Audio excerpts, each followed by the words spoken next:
Halo guys, jumpa lagi bersama Mimin. Terima kasih sudah mampir dan mendukung channel kami, sehat selalu buat kalian semua. Oke, kita langsung ke alur ceritanya.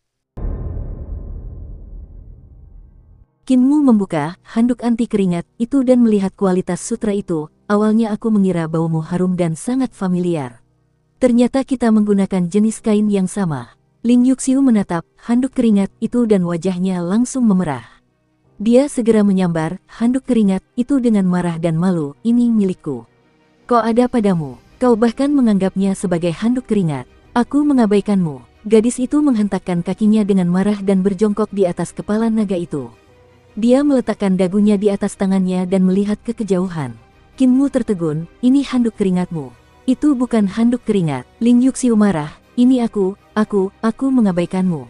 Kalau bukan handuk keringat, apa itu? Pemuda itu bingung, kakekku yang lumpuh memberikan ini kepadaku dan berkata ini digunakan untuk menyeka keringat. Aku melihat kualitasnya bagus, itulah sebabnya aku membawanya. Karena ini milikmu, maka aku akan mengembalikannya kepadamu. Mengapa kamu harus marah? Ling Yuxiu melempar pakaian dalam kewanitaannya dengan marah, bahkan jika kau mengembalikannya padaku, aku tidak menginginkannya. Energi vital Kinmu mengalir keluar dan menyapu pakaian dalam wanita itu kembali ke tangannya. Jika kamu melemparnya seperti ini, orang lain akan mengambilnya dan menggunakannya sebagai handuk keringat. Bukankah lebih baik memberikannya kepadaku?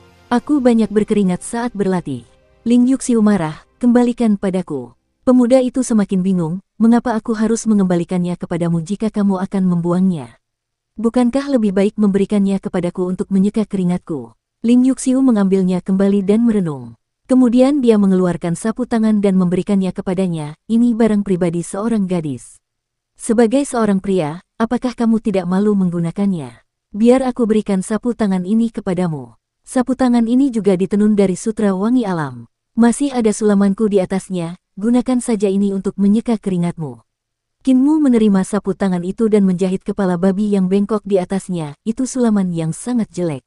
Ling Yuxiu marah dan cemas, jika kamu tidak menginginkannya, kembalikan saja padaku. Kinmu segera menyimpannya dan melangkah maju untuk duduk di sampingnya. Kau mengambil handuk keringatku, jadi wajar saja jika kau memberiku sesuatu sebagai balasannya. Apa yang kau ambil dariku jauh lebih besar daripada yang kau berikan padaku, aku tetap yang kalah. Matahari telah terbit tinggi di langit. Sinar matahari awal musim semi terasa hangat saat pemuda itu berbaring dengan tenang dan memandangi awan-awan yang berlalu di langit. Ling Yuxiu mengedipkan matanya dan bertanya, apakah menurutmu tuan muda ketujuh yang gemuk dan tambun itu tampan? Kinmu memikirkannya sejenak dan berkata, dia tampak biasa saja, tetapi dia memiliki sisi feminin yang sangat kuat, membuatnya tidak seperti pria tetapi lebih seperti wanita. Ling Yuxiu tidak dapat menahan diri untuk tidak membelai rambutnya yang menjuntai di bagian depan dadanya dan terkikik, menurutmu, apakah aku tampan? Kinmu menatapnya dengan serius dan berkata, meskipun wajahmu sedikit gemuk, kamu tetap terlihat cantik. Ling Yuxiu sangat puas dan bertanya dengan rasa ingin tahu, mengapa kamu tidak melarikan diri dari kota setelah membunuh putra Fu Yundi dan malah kembali? Ada sesuatu yang harus aku lakukan. Kinmu memejamkan matanya dan berkata dengan acuh tak acuh, tentara besar Kekaisaran Perdamaian Abadi akan segera tiba di sini, aku di sini untuk menghentikan invasi Kekaisaran Perdamaian Abadi. Hati Ling Yuxiu sedikit tersentak. Dia memiliki ekspresi serius dan perlahan berkata, kau tahu kau mencoba memukul batu dengan telur. Rakyat jelata Kekaisaran Perdamaian Abadi hidup dalam damai dan bekerja dengan bahagia, setiap sekte dan setiap klan mengikuti aturan keluarga kekaisaran dan menjaga seluruh kekaisaran kita tetap teratur. Di perbatasan kita, tidak ada perang dan hanya ada beberapa konflik kecil jadi bagaimana bisa tidak dibandingkan dengan reruntuhan besar.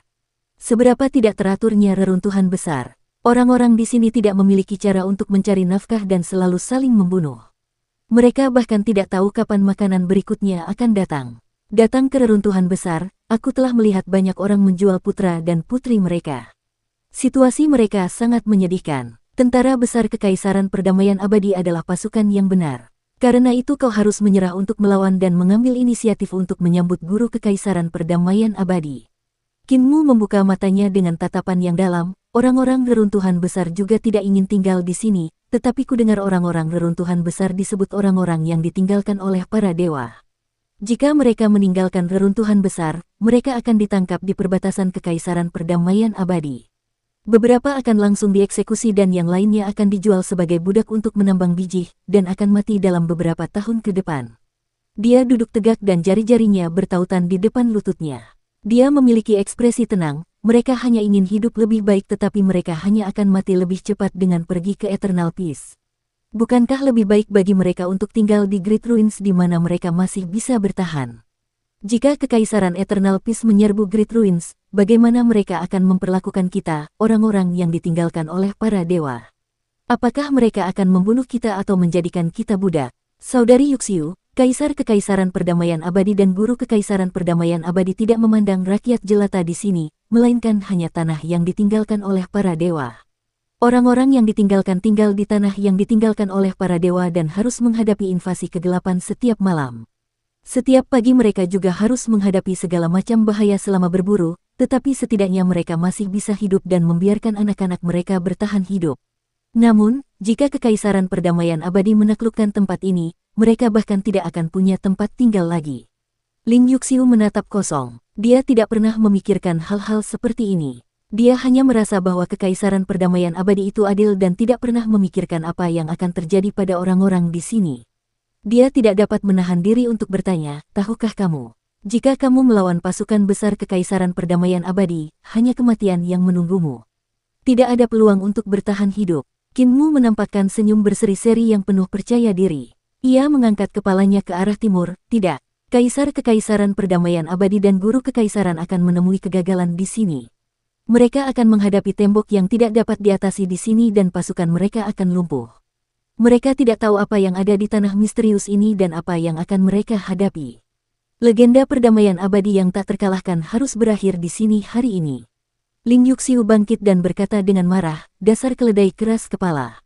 Buat apa repot-repot kalau kau pasti akan mati di kota ini?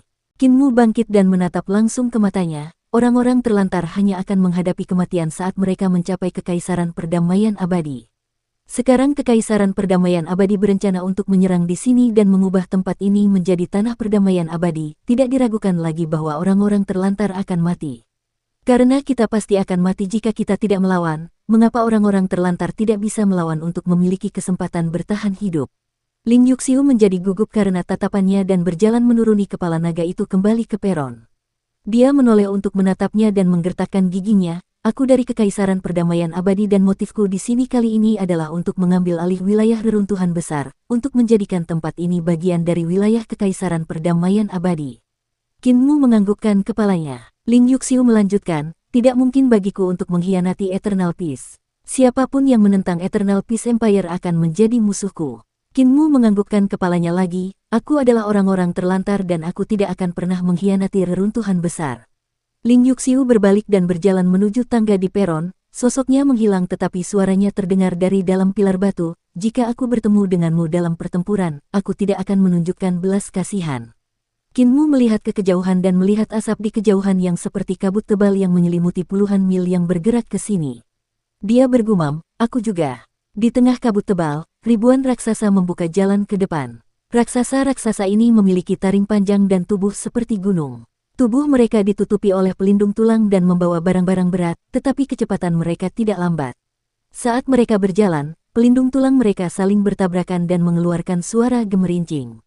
Di belakang raksasa-raksasa itu terdapat pasukan yang sangat besar sejauh mata memandang. Pasukan itu memancarkan suasana yang keras dan memiliki bendera yang berkibar-kibar. Di tengah pasukan, kereta perang melaju-maju dan ada juga kapal-kapal yang terbang di langit. Kapal-kapal itu dipenuhi tentara dan di tengah-tengah setiap kapal, terdapat lebih dari selusin apoteker yang membuat pelet dan obat-obatan dengan panik. Ada juga anak laki-laki yang terus-menerus memasukkan pelet roh dan obat-obatan ajaib ke dalam tungku besar kapal. Ketika butiran-butiran roh dan obat-obatan ajaib itu dilemparkan ke dalam tungku besar, semuanya langsung berubah menjadi kekuatan sihir yang dahsyat dan melesat keluar dari tungku besar dan masuk ke dua patung binatang buas peledak di bagian belakang kapal. Semburan udara dahsyat yang menyembur keluar dari patung-patung binatang buas peledak itu menyebabkan kapal itu terangkat dan terbang maju. Pasukan besar Kekaisaran Perdamaian Abadi bergerak dari perbatasan dan mereka hanyalah barisan terdepan. Ada pasukan yang lebih kuat berkumpul di perbatasan. Di sana, bendera guru Kekaisaran berkibar. Qin Mu melihat pasukan besar Kekaisaran Perdamaian Abadi yang semakin mendekat dan hatinya berdebar kencang. Setiap prajurit di pasukan itu adalah praktisi yang telah mengalami pertempuran yang keras. Pasukan serigala dan harimau yang disebut-sebut itu merujuk pada pasukan yang begitu besar. Melawan pasukan sebesar itu, kota naga perbatasan tampak sangat stabil, telah menjadi selembar kertas yang dapat ditembus dengan mudah. Kekaisaran Perdamaian Abadi, Qin Mu menahan keterkejutan di hatinya dan bergumam. Kepala desa pernah berkata bahwa Kekaisaran Perdamaian Abadi adalah sekte yang menyamar sebagai kekaisaran. Menurut Qin Mu, kekaisaran pasti memiliki kekuatan yang lebih besar daripada sekte, memiliki kohesi yang lebih besar dan daya ledak yang lebih besar. Ketika sebuah sekte menjadi organisasi yang ketat dan terstruktur yang terdiri dari sistem resmi yang sempurna dan sebuah negara yang melatih generasi berikutnya, seberapa kuatkah mereka nantinya? Menjadi sebuah kerajaan adalah jalan terakhir yang harus ditempuh sebuah sekte untuk berkembang. Di dalam istana penguasa kota, Nenek Si yang mengenakan kulit Fuyundi meletakkan tangannya di belakangnya dan Dewa Surgawi berunsur 8 muncul di belakangnya, membuat penguasa kota naga perbatasan Fuyundi tampak berani dan sombong. Guru kerajaan akhirnya ada di sini.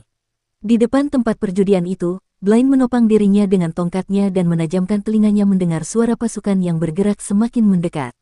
Di pintu masuk pasar, seorang tukang daging yang hanya memiliki separuh tubuh bagian atas sedang mengasah pisaunya. Di toko buku di seberang jalan, seorang pria tuli yang memakai telinga besi sedang melukis di halaman, kuasnya sepanjang 3 meter. Si tunarungu melukis dengan gila-gilaan seperti orang gila dan lukisan awan petir yang panjangnya beberapa meter membubung ke langit setelah dia selesai melukis. Lukisan itu membubung ke langit dan perlahan menghilang. Dalam sepersekian detik, langit dipenuhi awan yang bergemuruh dan banyak kilatan petir turun dari langit, mengeluarkan suara berderak. Di pilar naga, Qin Mu mengangkat kepalanya dan melihat bahwa area itu diselimuti oleh awan guntur yang semakin lama semakin lebar saat menyebar keluar. Itu seperti pusaran besar dengan banyak sekali petir yang menyambar terus-menerus tetapi mereka masih berputar di sekitar pusaran itu. Awan yang bergemuruh bergerak menuju barisan depan Kekaisaran Perdamaian Abadi. Tiba-tiba petir menyambar tanah dan percikan api langsung berhamburan kemana-mana seperti ular emas, mengeluarkan suara keras yang mengguncang dunia pada saat yang bersamaan. Yang terjadi selanjutnya adalah beberapa sambaran petir yang tampaknya telah menemukan sasarannya. Saat mereka jatuh dari langit, pemandangannya seperti banyak bajak besar dari langit yang membajak ke pasukan besar Kekaisaran Perdamaian Abadi. Ledakan. Banyak sekali sambaran petir yang mengenai barisan depan Kekaisaran Perdamaian Abadi dan dalam waktu kurang dari satu tarikan napas, para raksasa itu terpanggang menjadi keripik. Dengan sambaran petir yang menyambar para raksasa, beberapa perut raksasa terbelah seolah-olah diiris oleh pedang tajam. Para raksasa itu menjerit kesakitan dan lari ke segala arah. Beberapa bahkan berlari mundur dan menginjak-injak banyak prajurit hingga tewas saat mereka menyerbu. Guntur dan kilat yang menggelegar segera menyambar pasukan, membuat para prajurit dan pasukan berkuda menjadi kacau balau. Tidak diketahui berapa banyak prajurit yang tersambar petir dan tewas di tempat. Sebuah kapal tersambar petir berkali-kali dan langsung terbakar. Tungku-tungku di bagian tengah kapal meledak, mengubah para apoteker dan anak-anak di ruang pengobatan menjadi orang-orang yang terbakar. Energi obat yang dahsyat di tungku obat mengalir keluar dari ruang obat dan masuk ke tungku besar. Tungku besar itu tidak mampu mengubah jumlah energi obat yang mengerikan itu tepat waktu dan meledak dengan keras. Kapal besar itu langsung hancur berkeping-keping di langit. Ada pula beberapa kapal yang tungku besarnya hancur dan tak memiliki tenaga penggerak lagi, mengakibatkan mereka jatuh dari langit dengan jejak asap tebal yang mengepul, menghancurkan banyak sekali prajurit yang tidak dapat melarikan diri tepat waktu. Awalnya, Eternal Peace Empire memiliki atmosfer yang menekan di kota tersebut, tetapi kini kemegahannya telah sirna. Yang tersisa hanyalah kekacauan. Jenderal Lu, awan-awan yang bergemuruh ini aneh. Sepertinya mereka datang untuk menyerang pasukan perdamaian abadi kita. Seorang pengintai datang untuk melapor dengan segera. Sesampainya di tengah pasukan, ia berlutut dan menangkupkan kedua tangannya. Awan guntur menyelimuti radius 30 mil dan tidak ada satupun awan di luar radius 30 mil. Jenderal Lu itu agung dan kokoh. Cahaya cemerlang melintas di matanya dan berkata dengan sungguh-sungguh, biarkan pasukan Markis Angin bergerak maju dan menerbangkan awan yang bergemuruh. Dimengerti, sampaikan perintah jenderal untuk meniup awan badai itu. Di belakangnya, para prajurit dari suatu pasukan mengenakan pakaian aneh dan semuanya memiliki labu besar yang tingginya setengah dari manusia di punggung mereka. Ketika semua prajurit membuka mulut labu tersebut, angin hitam langsung membubung ke langit dari labu tersebut. Pasukan itu mengerahkan ki vital mereka dan mengarahkan jari-jari mereka, menyebabkan angin hitam bersiul dan membengkak, berubah menjadi hembusan kencang yang menyapu ke arah awan gemuruh di langit. Namun, saat ini, di toko buku di kota, lukisan kedua Div sudah siap. Lukisan itu adalah lukisan tornado dan badai. Dengan jentikan kuasnya, lukisan badai tornado itu membubung ke langit dan menghilang. Tepat saat pasukan Markis Angin merapal mantra untuk menggunakan angin hitam guna meniup awan-awan yang bergemuruh, situasi tiba-tiba berubah secara tak terduga.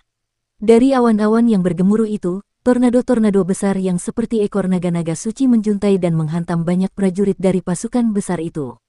Tidak ada satu tornado pun, tetapi lebih dari selusin tornado menyapu angin hitam pasukan Markis Angin, menyatukannya menjadi tornado dan meningkatkan kekuatan tornado. Banyak prajurit tersapu ke udara dan mengepak tanpa daya. Yang lebih mengerikan lagi adalah ketika para prajurit tersebut tersapu ke udara, sambaran petir yang tak terhitung jumlahnya menyambar dan membakar tubuh mereka hingga menjadi serpihan. Tidak peduli apakah mereka adalah praktisi bela diri atau praktisi seni dewa, mereka semua tidak berdaya melawan kekuatan alam. Angin dan petir mengamuk dan diikuti oleh hujan yang turun dari langit, membasahi seluruh pasukan Kekaisaran Perdamaian Abadi. Ketika petir menyambar para prajurit yang basah kuyup dan mendarat di tanah yang basah kuyup oleh air, hal itu tanpa alasan meningkatkan kekuatan petir. Tubuh banyak orang bergetar dan berubah bentuk, terbakar hingga menjadi serpihan. Setan dan monster, kurang ajar sekali. Pasukan penyu hitam, angkat perisai kalian. Jenderal Lu menjadi marah dan menghantamkan kedua tangannya ke bawah. Tubuhnya melayang ke udara dan menghantam awan-awan yang bergemuruh di udara. Bergerak maju mundur, dia menghancurkan tornado-tornado itu secara langsung. Kilatan petir menyambar ke arahnya, namun sebelum petir itu dapat mencapainya, petir itu ditepis oleh cahaya yang dipancarkan oleh baju zirahnya, sehingga petir itu tidak dapat mengenai tubuhnya. Di bawah, pasukan kura-kura hitam berteriak serempak dan ki vital mereka berubah menjadi perisai besar yang membubung ke udara. Perisai ki vital itu melayang 30 meter di atas berbagai pasukan yang membantu melindungi mereka dari hujan. Sambaran petir juga dihalangi oleh perisai kura-kura hitam, menenangkan hati para pasukan. Para perwira militer dari berbagai pasukan segera mengatur kembali pasukan mereka dan membunuh semua pembelot tentara, berkumpul kembali setelah kekalahan mereka. Di border Dragon City, sebuah lukisan besar lain terbang ke langit. Namun, itu adalah lukisan 100 setan. Lukisan 100 setan perlahan menghilang ke langit dan lenyap tanpa jejak. Setelah menghilang, para dewa iblis yang tampak ganas keluar dari awan yang bergemuruh dan mengepung Jenderal Lu untuk membantai anak buahnya.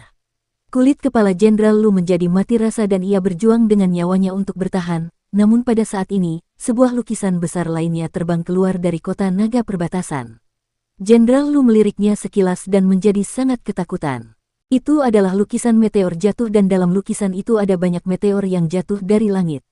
Kembali, tepat saat Jenderal Lu berteriak, fenomena meteorologi di langit tiba-tiba berubah. Meteorit besar dengan ekor yang menyala-nyala jatuh dari langit, merobek langit dan menghantam pasukan besar Kekaisaran Perdamaian Abadi.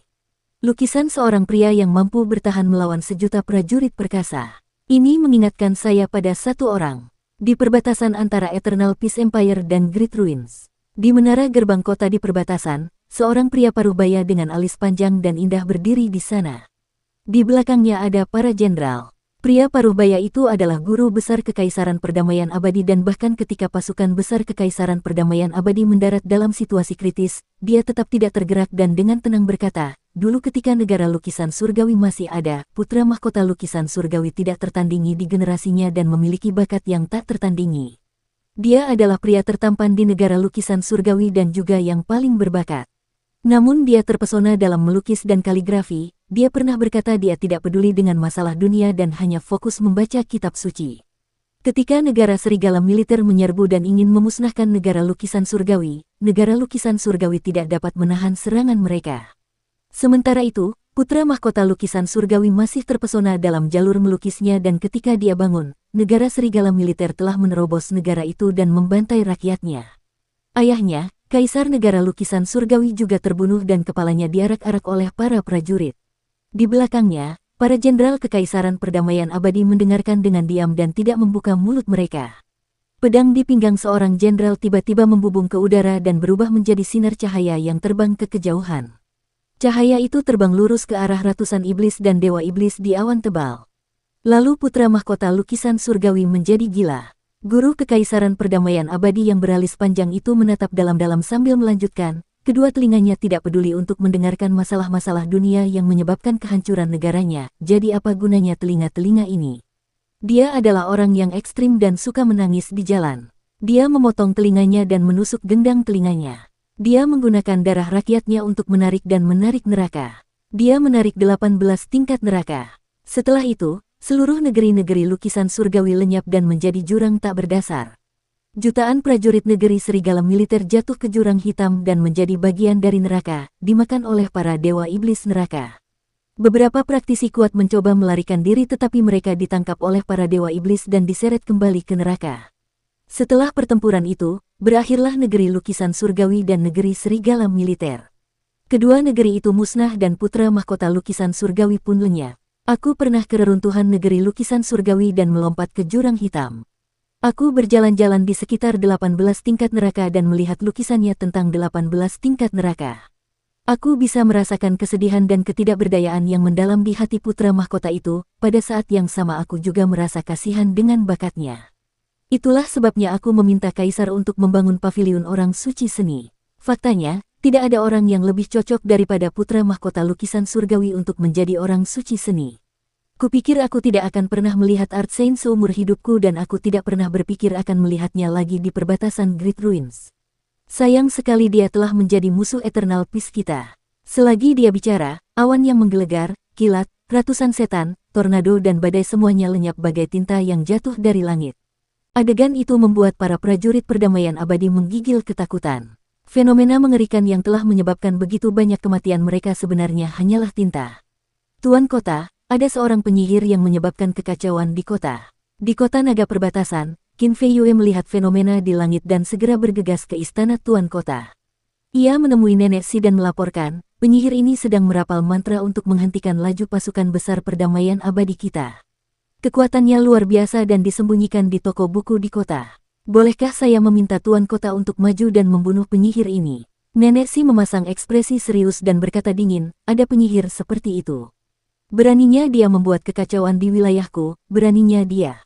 Jangan khawatir, Jenderal Kecil Qin, aku akan segera mengeksekusinya. Setelah selesai, dia bergegas menuju toko buku dengan agresif. Qin Fei Yue segera mengikutinya dari belakang. Namun, saat dia sampai di toko buku, gedung itu sudah kosong. Nenek Si mengerutkan kening dan segera memerintahkan dengan keras, tutup seluruh kota dan cari penyihir itu.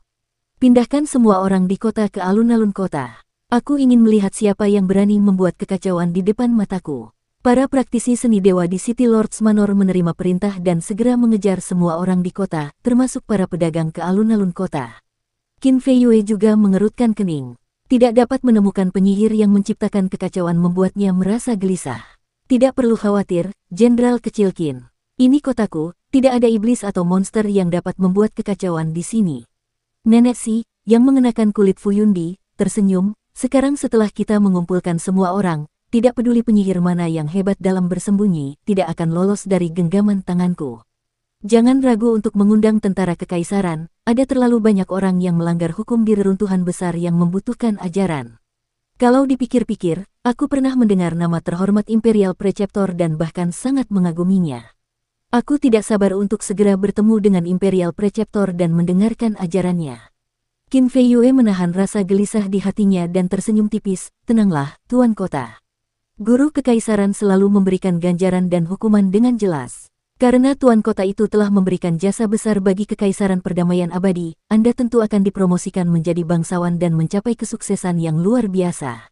Tidak perlu lagi menjaga tempat yang dingin dan pahit ini. Nenek Si tertawa terbahak-bahak dan sangat senang. Tiba-tiba dia berkata dengan kejam, penyihir yang membuat kekacauan itu tidak bisa menerima akal sehat. Saat aku menangkapnya, aku akan mengeksekusinya dengan hukuman mati yang lama dan menggantung kepalanya di gerbang kota sebagai peringatan bagi yang lain. Itu benar, bolehkah aku meminta Jenderal Kecil Qin untuk memberikan pujian di hadapan guru kerajaan? Baru saja, penyihir yang membuat kekacauan itu bukan perbuatanku, ini. Qin Fei Yue mengerti dan tersenyum, jangan khawatir, Tuan Kota. Saya pasti akan merekomendasikan Tuan Kota di hadapan guru kerajaan. Nenek Si menghela napas dan tatapannya goyah. Ia lalu merendahkan suaranya, sejujurnya, setelah menjalankan tempat ini selama bertahun-tahun, aku telah memperoleh cukup banyak harta karun yang luar biasa. Ketika guru kekaisaran memasuki kota, mengapa tidak meminta jenderal kecil Qin mengikutiku untuk melihat-lihat? Jika ada sesuatu yang menarik perhatianmu, jenderal kecil Qin bisa dengan bebas mengambilnya. Hati Qin Fei Yue tergerak, ada harta karun di mana-mana di reruntuhan besar dan tidak ada kekurangan harta karun bahkan sebelum invasi kegelapan. Menjalankan kota naga perbatasan selama bertahun-tahun, Fu Yundi secara alami telah memperoleh banyak harta karun aneh dan unik. Jika dia bisa masuk ke brankas harta karunnya untuk memilih beberapa harta karun unik, dia secara alami akan menjadi pemenangnya. Di Pilar Naga, Qin Mu tidak dapat menahan diri untuk tidak terpesona dan terkesan ketika dia melihat bagaimana Tuli melukis dan menggunakan lukisannya sebagai seni ilahi. Sejak muda, dia telah belajar kaligrafi dan melukis dari Tuli dan membaca secara intensif. Namun, itu masih pertama kalinya dia melihat Tuli menunjukkan seni ilahinya. Dengan kekuatan satu orang untuk menunda kemajuan 100.000 orang pasukan besar Kekaisaran Perdamaian Abadi, kemampuan ini sungguh menakjubkan. Kalau saja tidak ada ahli di Kekaisaran Perdamaian Abadi yang mampu mematahkan ilmu hitam milik Tuli, maka pasukan besar yang berkekuatan 100.000 orang itu pasti sudah musnah di bawah ilmu hitam milik Tuli. Apakah itu Muer di atas pilar? Tiba-tiba, suara Bacar terdengar dari bawah. Qin Mu menjulurkan kepalanya untuk melihat, tetapi melihat Bacar mengiris pilar naga dengan pisau pembantai babi miliknya. Namun, dia bingung karena tidak ada pisau yang mendarat di pilar naga. Saat Bacar mengayunkan pisaunya, tubuhnya ikut terangkat ke atas dan mendarat di pilar naga setelah beberapa saat. Apa tujuanmu melakukan ini, kakek jagal? Tanya Qin Mu penasaran. Mengubur seni ilahiku untuk menghancurkan pilar naga. Jagal menyarungkan kembali pisau pembantai babi miliknya dan menggunakan tangannya untuk menopang dirinya di kepala naga itu. Melihat pasukan besar yang maju di luar kota, dia berkata, ketika pasukan besar Kekaisaran Perdamaian Abadi memasuki kota, seni ilahiku akan meledak di tengah malam. Pilar naga ini kemudian akan hancur berkeping-keping dan dihancurkan dengan bersih oleh cahaya pisauku. Barisan depan Kekaisaran Perdamaian Abadi menerima serangan dari para Tuli dan menderita banyak korban. Pada saat ini, divisi kedua pasukan telah bergabung dengan barisan depan di perbatasan dan sekali lagi bergegas menuju kota naga perbatasan. Meskipun mereka baru saja menderita serangan Tuli, sekarang setelah kedua kekuatan itu bergabung, kekuatan mereka malah menjadi lebih besar. Qin Mu melompat kaget dan berteriak, kakek jagal memutuskan untuk menggunakan kegelapan untuk melenyapkan pasukan besar Kekaisaran Perdamaian Abadi. Jagal menganggukkan kepalanya dan berkata, aku sudah mengubur seni ilahiku di 3 pilar naga lainnya, hanya pilar ini yang tersisa. Qin Mu merasakan hawa dingin di tulang belakangnya. Jika keempat pilar naga dihancurkan pada malam hari, apa yang akan terjadi pada Kekaisaran Perdamaian Abadi akan menjadi malapetaka yang mengerikan. Ketika waktu itu tiba, tidak akan diketahui berapa banyak orang yang akan mati dalam kegelapan akibat penyebab yang tidak wajar. Qin Mu ragu-ragu sejenak, kakek jagal, orang-orang di kota ini. Jagal tersenyum, ketika Tuli merapal mantranya tadi dan menyerang pasukan perdamaian abadi, Nenek Si menutup seluruh kota dan mengumpulkan semua orang di alun-alun kota. Qin Mu langsung merasa tenang. Ada banyak kuil kuno di alun-alun kota yang menyembah berbagai patung batu. Kuil-kuil di sana akan membantu bertahan melawan invasi kegelapan. Jelaslah bahwa Nenek Si dan Tuli telah berkomunikasi satu sama lain dan mengatur rencana ini. Ketika pilar naga runtuh, kegelapan akan menyerbu. Alun-alun kota yang dikelilingi oleh kuil-kuil akan menjadi zona aman. Karena semua rakyat jelata sudah ada di sana, mereka tentu akan aman. Dukung terus channel YouTube Sabta Novel. Saat malam tiba, pasukan besar Kekaisaran Perdamaian Abadi akan dimusnahkan.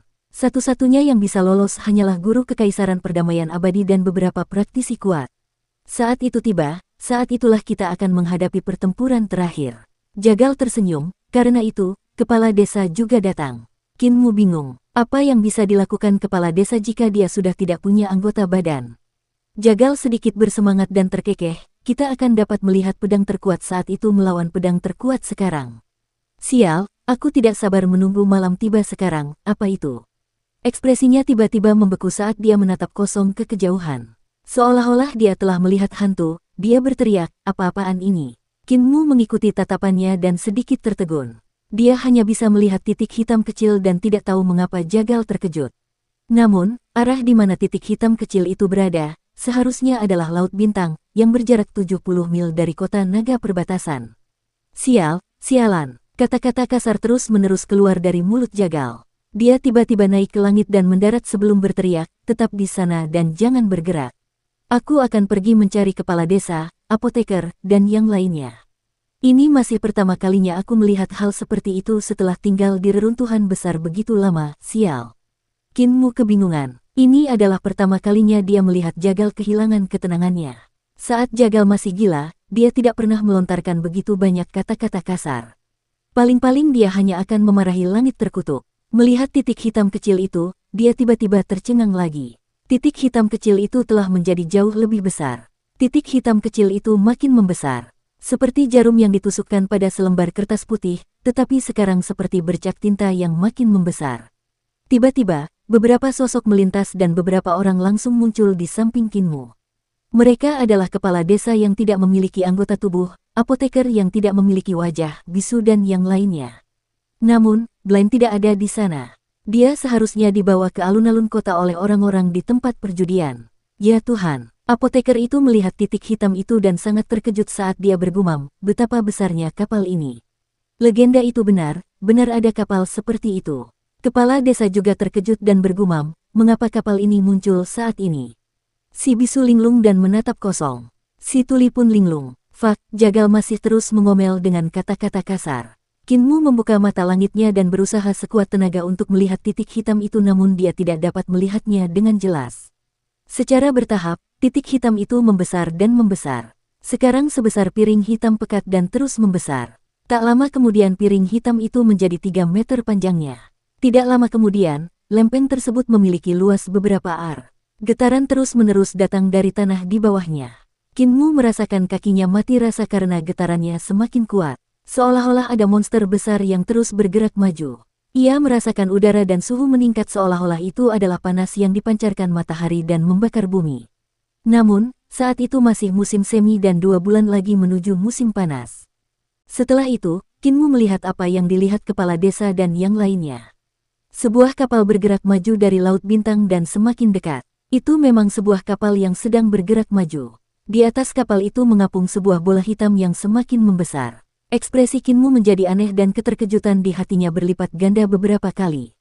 Setelah beberapa saat, dia menghela napas panjang dan menggertakkan giginya, sial. Jagal menatapnya, anak-anak tidak seharusnya mengatakan hal-hal yang tidak senonoh. Sial, apa benda yang baru saja muncul ini? Kapal yang datang itu sangat besar. Kapal itu terbentuk dari gunung berapi yang tinggi dan megah, yang memuntahkan asap tebal dan api ke awan. Petir menyambar di antara asap tebal dan ada percikan api yang terus-menerus menerangi langit. Bentuk gunung itu juga sangat aneh karena tidak ada puncak gunung. Bentuk kapalnya juga mirip karena tidak ada bangunan di atasnya, tetapi istana-istana megah yang menjadi pemandangan yang mempesona. Meskipun diselimuti asap tebal, istana-istana itu masih bersinar dalam warna emas cemerlang dan sangat indah. Ada juga rantai yang sangat tebal sehingga hanya bisa dipeluk oleh puluhan orang yang melayang di langit seperti tali layang-layang. Rantai-rantai ini semuanya diikatkan pada bola hitam pekat yang besar itu.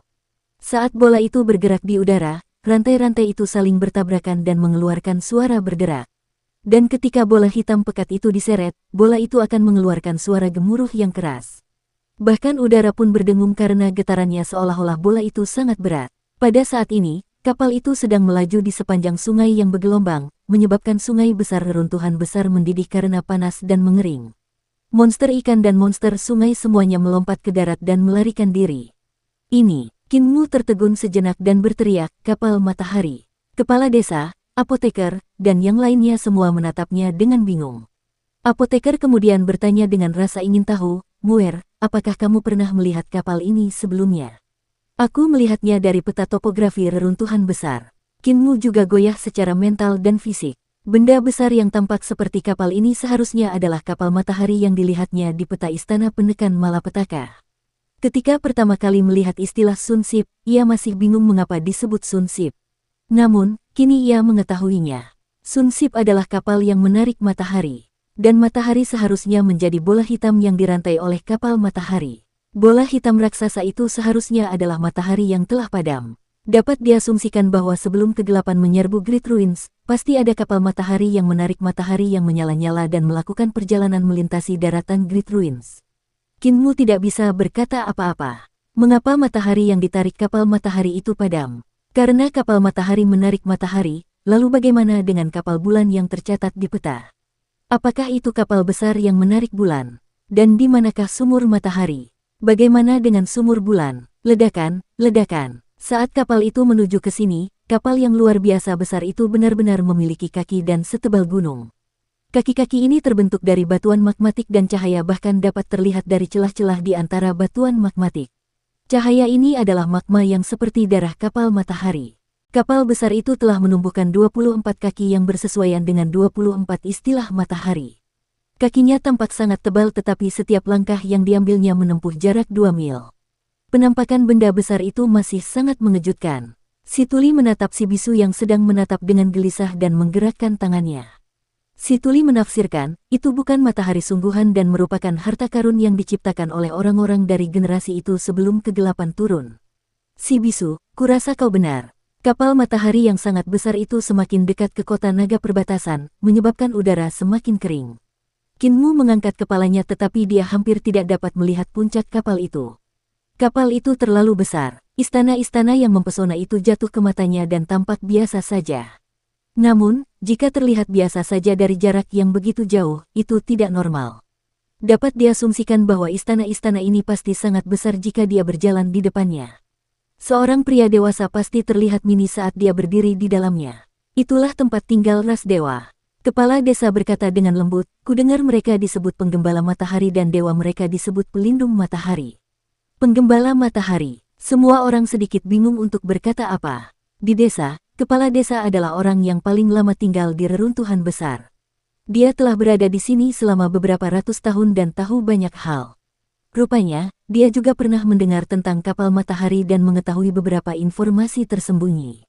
Aku penasaran apakah ada keturunan penggembala matahari di kapal. Apakah masih ada pelindung matahari di kapal? Kepala desa bergumam. Kapal matahari melewati kota naga perbatasan dan menuju ke arah pasukan besar yang terdiri dari 1000 orang dan kuda dari Kekaisaran Perdamaian Abadi. Pemandangan itu sungguh luar biasa dan spektakuler, sehingga pasukan itu lupa untuk maju dan menatap benda besar itu dengan bodoh. Terlalu mengerikan, terlalu mengejutkan. Gedebuk. Salah satu kaki dari Sun Sip mendarat dan kaki yang seperti gunung itu menghancurkan banyak prajurit ke dalam lumpur. Ketika kaki kapal ini terangkat sekali lagi, sebuah danau kecil tercipta dari hentakannya. Cepat lari untuk menyelamatkan diri kalian. Baru sekarang seseorang bereaksi dan berteriak sebelum berlari kembali untuk melarikan diri. Para prajurit di belakang belum bereaksi sehingga orang-orang mulai berdesakan dan menginjak satu sama lain. Ketika orang-orang di belakang bereaksi dan ingin menyebar untuk melarikan diri, sudah terlambat. Kapal matahari yang sangat besar itu mengikuti jalan yang diambil pasukan perdamaian abadi untuk bergerak menuju perbatasan Kekaisaran Perdamaian Abadi, menghancurkan banyak sekali prajurit yang ada di jalannya. Tidak peduli seberapa banyak seni ilahi atau pedang terbang dari para perwira yang mendarat di tubuhnya, mereka semua tidak dapat mengguncang kapal besar ini. Dua pasukan tentara itu digabung menjadi satu, oleh karena itu, jumlah orangnya sangat banyak. Bahkan jika mereka ingin melarikan diri, tidak ada cara bagi mereka untuk melarikan diri. Meskipun ada praktisi seni ilahi yang terbang di udara, mereka juga dihantam oleh kaki yang diangkat oleh kapal matahari, semudah memukul lalat. Kapal matahari yang besar terus bergerak maju dan menghancurkan banyak prajurit yang ada di jalurnya. Jenderal Lu berusaha sekuat tenaga untuk menyerang kapal matahari, tetapi kapal itu seperti semut yang mencoba mengguncang pohon, tidak mampu mengguncang kapal besar itu sedikit pun. Di perbatasan Eternal Peace, cahaya pedang melesat dan menebas ke arah kapal gunung yang megah. Percikan api berterbangan ke segala arah, tetapi tidak dapat melukai kapal. Ketika pedang harta karun itu dijauhkan, ekspresi para praktisi kuat di perbatasan berubah drastis. Pedang mereka benar-benar hangus membara dan mulai meleleh. Di perbatasan Eternal Peace, beberapa ribu praktisi seni ilahi merapal mantra dan menimbulkan badai. Saat awan guntur mulai bergulung, awan itu tersebar oleh panas bahkan sebelum mencapai kapal. Itu adalah matahari yang padam yang ditarik oleh Sun Sip, tetapi itu tetaplah matahari. Energi apinya terlalu kuat. Kapal itu memiliki 12 pasang kaki, oleh karena itu, ia dapat bergerak maju dengan sangat cepat. Tak lama kemudian, ia telah mencapai bagian depan perbatasan. Suara berderit menembus udara saat kapal matahari perlahan berhenti. Suara mendengung datang dari udara saat matahari hitam perlahan melayang maju dan hampir melintasi batas Kekaisaran Perdamaian Abadi. Di perbatasan, banyak prajurit menatap kosong ke atas dan melihat benda besar di depan perbatasan. Perbatasan itu megah tetapi dibandingkan dengan benda besar di depan mata mereka, mereka tampak seperti miniatur. Beberapa perwira tampak pucat pasi karena gemetar ketakutan, hampir tidak dapat berdiri tegak. Sementara itu, para prajurit di perbatasan, baik yang ahli bela diri maupun ahli ilmu hitam, semuanya ketakutan setengah mati oleh pemandangan di depan mata mereka. Kapal matahari yang diciptakan oleh makhluk-makhluk sebelum kegelapan turun sungguh luar biasa. Guru Kekaisaran Perdamaian Abadi berdiri di atas gedung dan menatap ke arah kapal matahari. Kapal yang luar biasa ini memberi semua orang tekanan yang luar biasa dan bahkan dia pun berdebar-debar pelan. Di puncak kapal matahari dan di depan istana, dia melihat sebuah sosok berdiri di sana.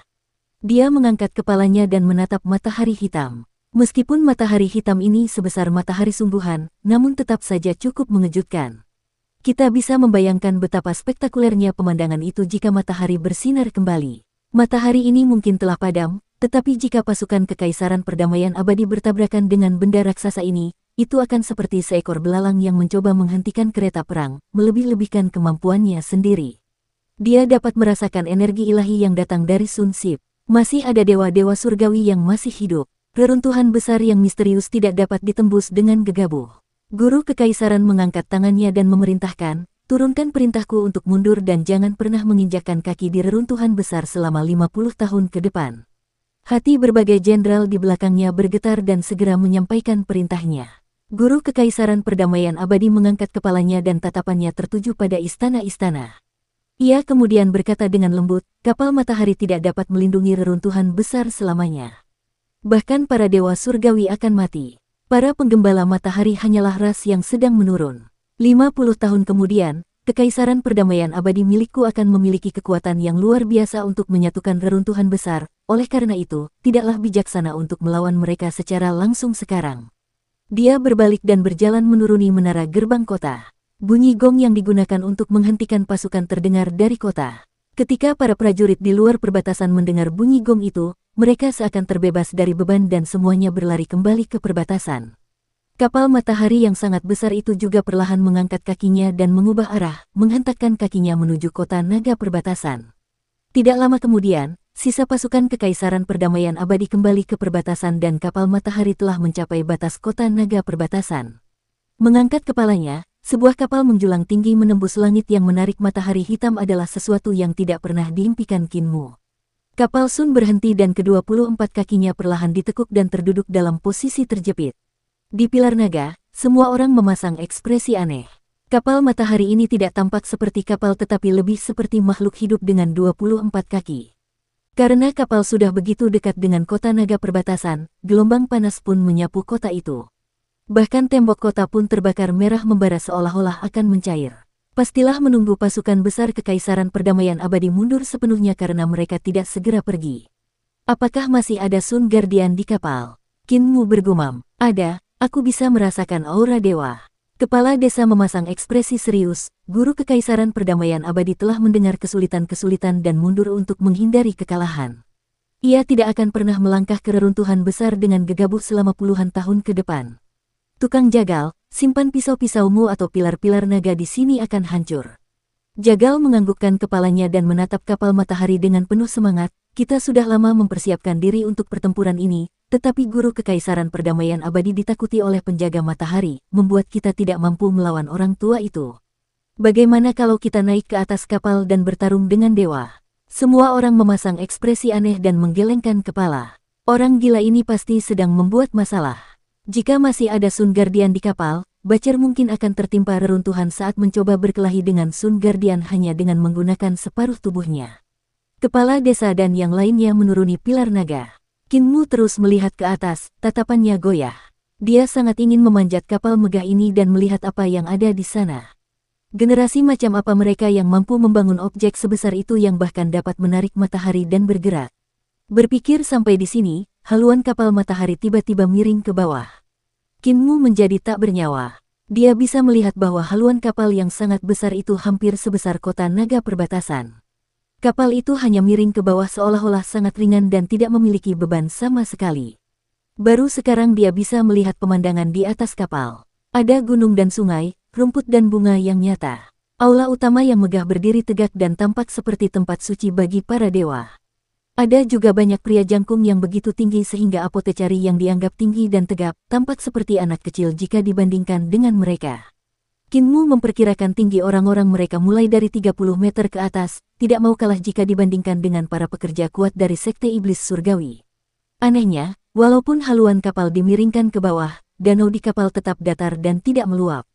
Liontin Giokmu sangat aneh, auranya ilahi dan luar biasa. Di dalam hati Sun Sip, terdengar suara yang jelas dan keras.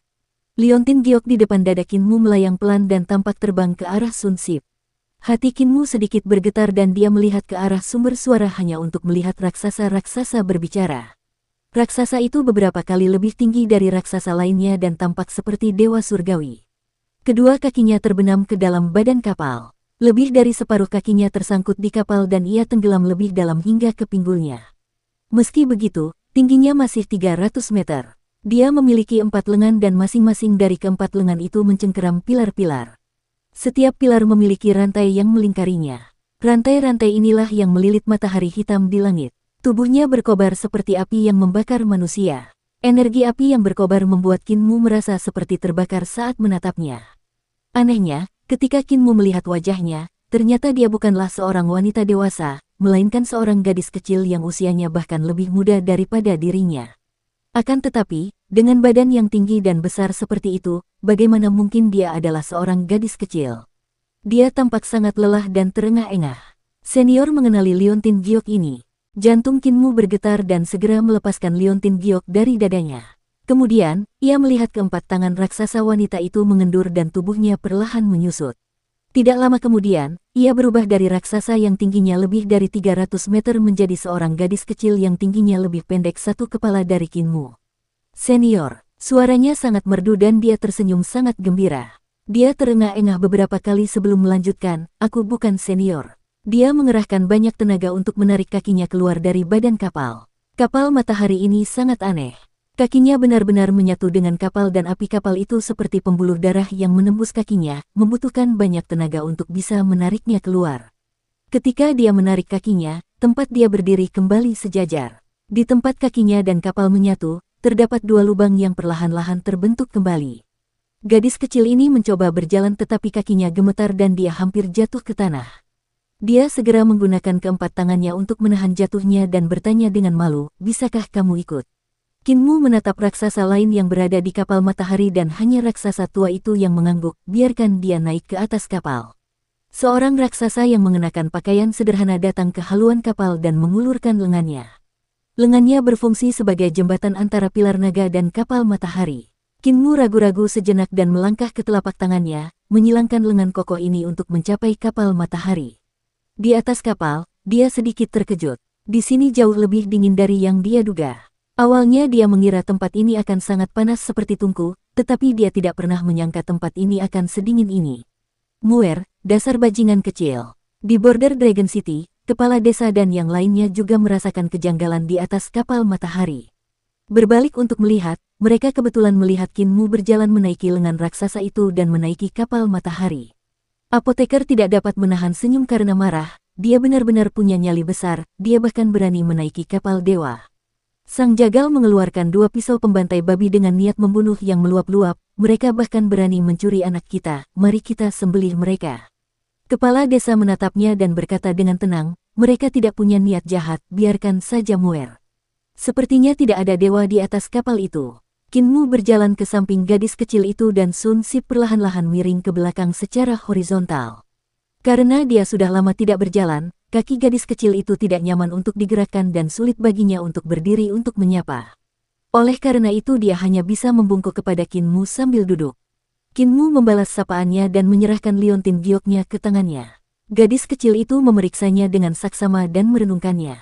Bahasa yang aneh dan samar keluar dari mulutnya saat dia bertanya kepada seorang raksasa tua di sampingnya. Raksasa tua itu menampakkan ekspresi terkejut dan memeriksa Kinmu, lalu menjawab dalam bahasa serupa yang sulit dimengerti. Bahasa Tuhan. Kinmu tercengang. Baik yang muda maupun yang tua berbicara dalam bahasa dewa. Dia pernah mendengar bahasa dewa sebelumnya, tetapi dia tidak mengerti artinya. Karena itu dia tidak mengerti apa yang mereka bicarakan. Keduanya mengucapkan beberapa kalimat dan gadis itu mengembalikan Liontin Giok itu kepada Kinmu. Kakek patriark berkata bahwa Liontin Giokmu bukanlah dewa, bukan iblis, dan bukan Buddha. Dia telah melihat hal-hal semacam ini sebelumnya dan itu seharusnya berasal dari desa reruntuhan besar yang bebas. Desa bebas. Pikiran Kinmu bergetar, di mana desa bebas? Gadis itu kemudian bertanya lagi kepada raksasa tua itu dan raksasa tua itu ragu sejenak sebelum mengucapkan beberapa bahasa samar. Gadis itu menggelengkan kepalanya, desa Carefree sangat misterius dan hanya akan muncul ketika kegelapan menyelimuti Great Ruins. Dia juga tidak tahu di mana itu. Kinmu sedikit kecewa dan teringat nama desa bebas. Desa bebas bisa jadi adalah tempat kelahirannya, tempat orang tuanya berada. Apapun yang terjadi, ia harus menemukan tempat ini. Aku memang mengagumkan, kan? Gadis itu terkekeh. Kinmu kehabisan kata-kata dengan ekspresi aneh. Kaulah yang mengemudikan kapal matahari dan menakuti pasukan besar Kekaisaran Perdamaian Abadi. Gadis itu sangat bangga pada dirinya sendiri. Kamu tidak menduganya, kan? Kinmu memang tidak menduganya. Bukan hanya guru Kekaisaran Perdamaian Abadi yang takut padanya, bahkan kepala desa, bisu, dan yang lainnya juga terkejut.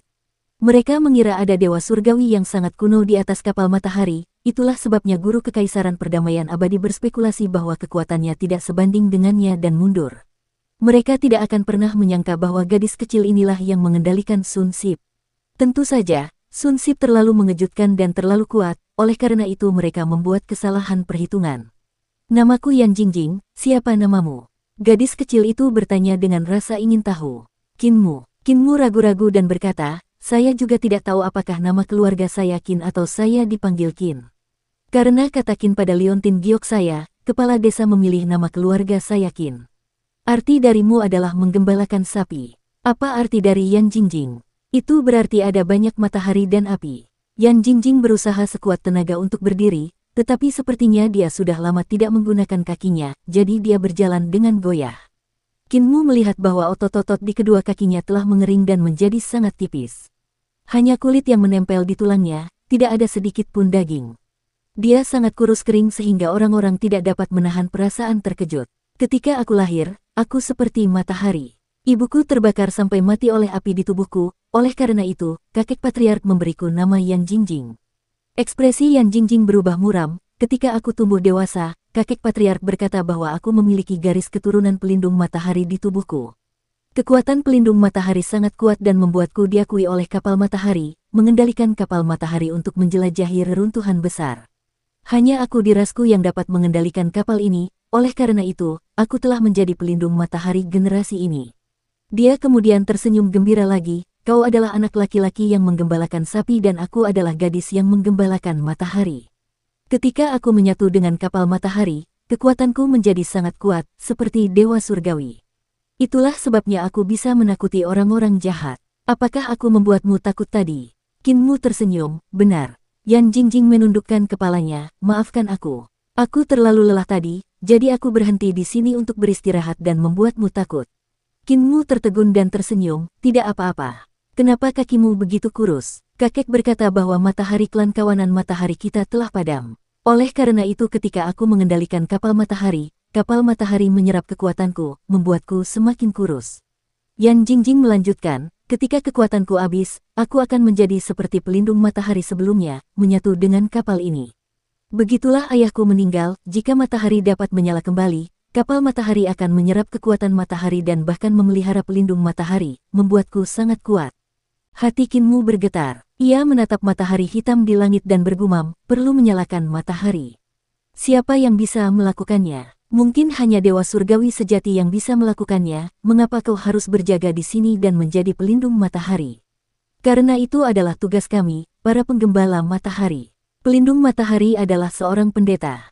Dahulu kala, aku tidak tahu berapa lama. Bagaimanapun, dahulu kala, kami, para penggembala matahari ditunjuk sebagai pelindung matahari, untuk menjaga kapal matahari dan melindungi reruntuhan besar. Tugas ini kemudian diwariskan dari generasi ke generasi. Mengenai siapa yang menunjuk kami sebagai pelindung matahari, aku juga tidak tahu.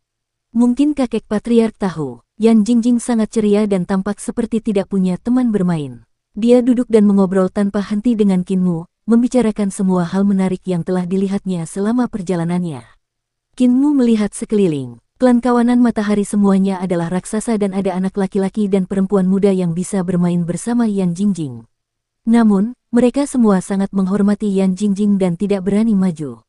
Terlebih lagi, orang-orang ini juga sangat tinggi dan tegap. Mereka jauh lebih tinggi dan kuat daripada Yan Jingjing. Yan Jingjing tampak lebih seperti ras manusia dan berbeda dari mereka. Qin Mu menduga bahwa Yan Jingjing mungkin memiliki garis keturunan manusia. Namun, mungkin saja itu karena kekuatannya diserap oleh kapal matahari, oleh karena itu, tubuhnya menjadi lebih kecil. Anehnya, ketika Yan Jingjing menyatu dengan kapal matahari, dia malah menjadi luar biasa tinggi dan kekar, bagaikan dewi surgawi yang mengagumkan, yang berarti tebakannya mungkin tidak akurat. Yang tidak diketahuinya adalah bahwa klan kawanan matahari tidak besar secara alami. Itu karena mereka harus tinggal di kapal matahari di mana ada energi ilahi yang mengalir di udara. Ketika penggembala matahari dari klan kawanan matahari mengonsumsi makanan, mereka tanpa sadar akan mengonsumsi energi ilahi ini, yang mengakibatkan tubuh mereka menjadi luar biasa tinggi dan kokoh. Itu karena kekuatan Yan Jingjing diserap oleh Sun Sip, oleh karena itu kekuatan yang diserapnya tidak cukup untuk menutupi kekuatan yang diserap. Oleh karena itu dia tidak menjadi tinggi dan tegap seperti anggota klan lainnya. Ketika dia menyatu dengan Sun Sip, kekuatan Sun Sip dan miliknya akan bersatu, itulah sebabnya dia bisa menjadi sekuat dewa surgawi. Di masa depan, jika aku memiliki kemampuan, aku akan membantumu menyalakan matahari dan membebaskanmu. Qin Mu menyatakan, benar-benar. Mata Yan Jingjing berbinar cerah dan berkata dengan gembira, aku akan menunggu hari ini tiba. Saat itu aku akan bisa berjalan dan menjadi seperti orang lain. Qin Mu menganggukkan kepalanya dengan berat dan tersenyum, aku pasti akan menemukan cara untuk menyalakan matahari ini. Pada saat ini, Patriark Raksasa datang dan berkata, penjaga matahari, pasukan Kekaisaran Perdamaian Abadi telah sepenuhnya mundur. Yan Jingjing berdiri dengan susah payah dan melambaikan tangan pada Qin Mu sambil tersenyum manis, aku juga harus pergi. Aku akan meninggalkan Laut Bintang dan keluar dari sumur matahari. Jika kau ingin menemukanku, kau bisa datang saja ke sumur matahari. Qin Mu menganggukkan kepalanya dan gadis itu berjalan gontai kembali ke pilar. Saat tangannya menyentuh pilar, tubuhnya mengembang dengan cepat dan kakinya terbenam ke dalam Sun Sip, menyatu dengannya.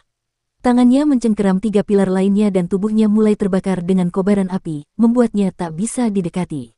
Patriark Raksasa datang dan mengirim Qin Mu kembali ke haluan kapal. Gembala matahari yang tua dan berambut abu-abu itu memiliki nada kesedihan yang dalam dalam suaranya saat dia berkata dengan lembut, penjaga matahari tidak punya banyak tahun lagi untuk hidup. Hati Qin Mu bergetar dan mendongak untuk melihat tetua itu.